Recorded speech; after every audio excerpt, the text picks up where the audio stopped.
I'm in the process of cleaning my house, and I have a really profound moment, and I need to capture it somewhere. I was thinking about how I grew up with an alcoholic father.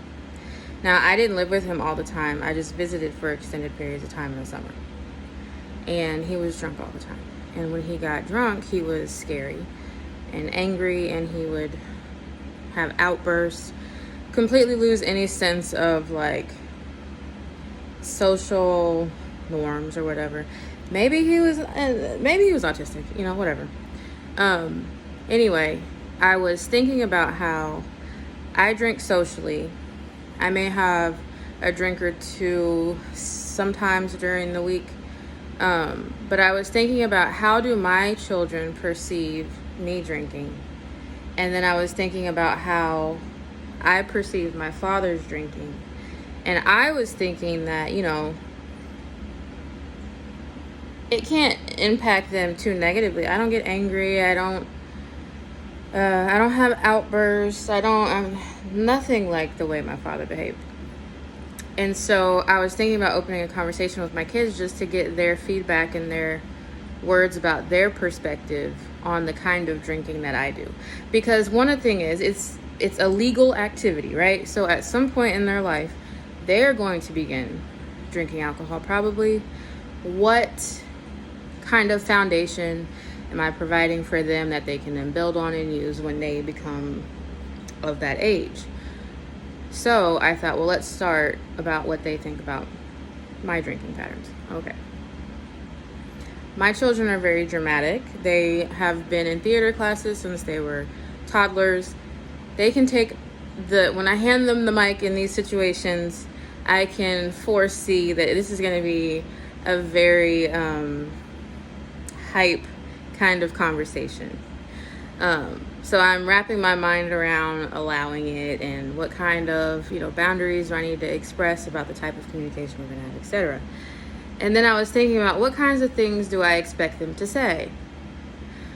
I can foresee my children having negative things to say.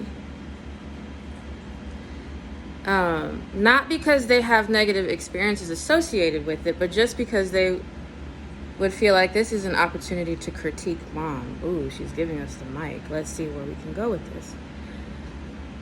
And when I envisioned one of my kids saying something negative, a part of me immediately responded with, you have no idea, because the types of things I experienced with an alcoholic father have never happened to you. Have never happened to you in your life. You've never, not once in your life, experienced me raging out from being drunk. You've never experienced fear in the way that I've experienced fear related to drinking and alcohol. And then I had to pause because the words of a friend came to mind, and she was talking about with her children and how they experienced the divorce of their parents, and what she said was, to them, this is their worst.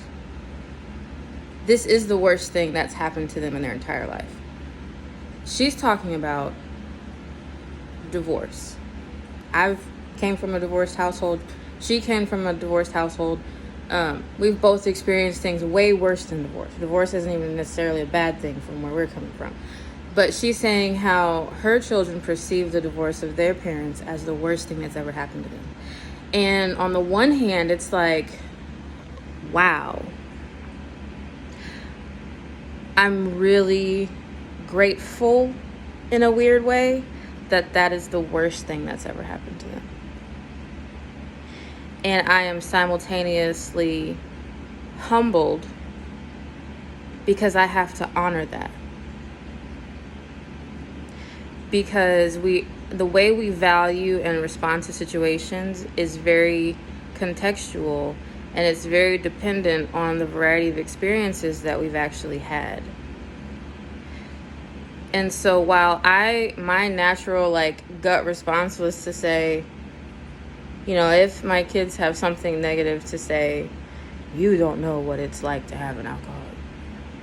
that is me not honoring the fact that seeing me drink alcohol and get chill and maybe go nonverbal, stop talking, because it quiets my mind and I generally stop wanting to talk. Take a nap. I might go to bed early. They may perceive those as negative things. It might be because mom withdraws from me. It might be that, I wanted to spend some time doing something active and mom just wants to go to sleep. They could actually legitimately experience those things as negatives.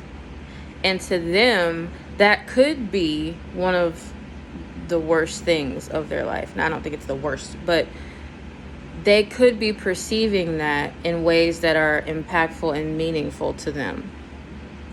And I have to honor that and not compare it to the trauma I experienced from my alcoholic father. Those were, from my contextual perspective, with all the experiences I've had in my life, those were some of the worst experiences of my life. I'm really grateful that they haven't had those experiences. So if they have negative things to say, I'm grateful that it's not worse than it is. And I also have to honor that they may experience those things as really bad based on their contextual perspective.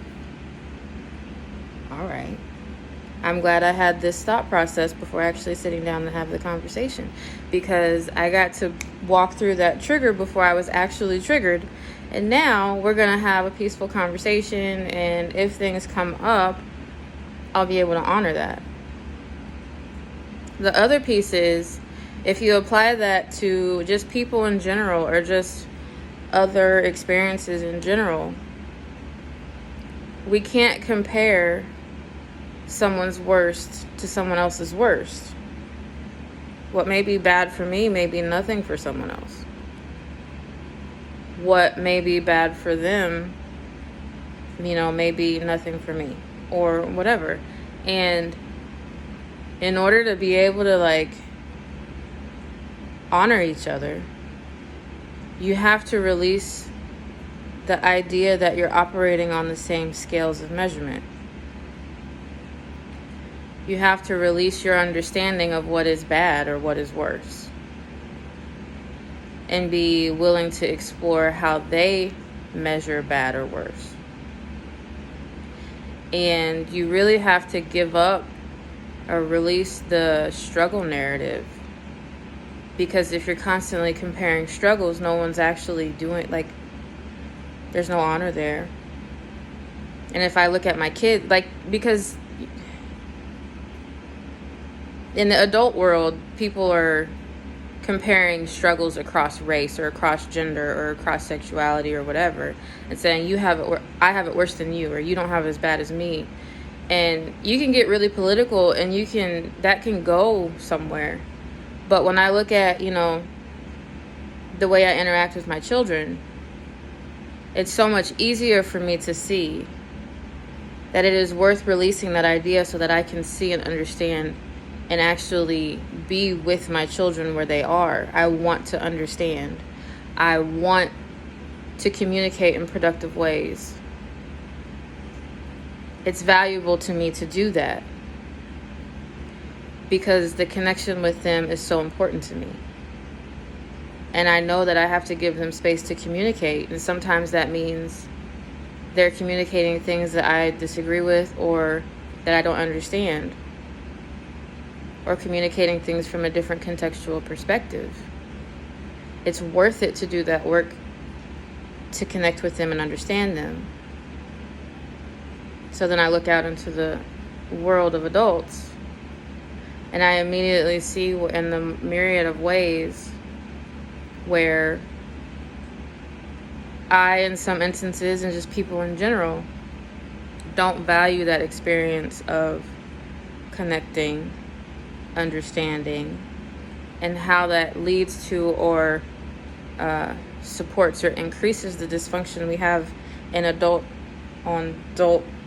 relations, connections, interactions, or whatever. So again, I'm in this season of looking to my children and learning things from them that help me navigate better as an adult. Children have a lot of answers. They're not as conditioned as we are, and their natural ways of being and existing are more in line with where we should be trying to get to, because they're less conditioned. And so this was a really interesting moment where I can see how my experience with my children is different than the adult world. We have to release the contextualized value systems in order to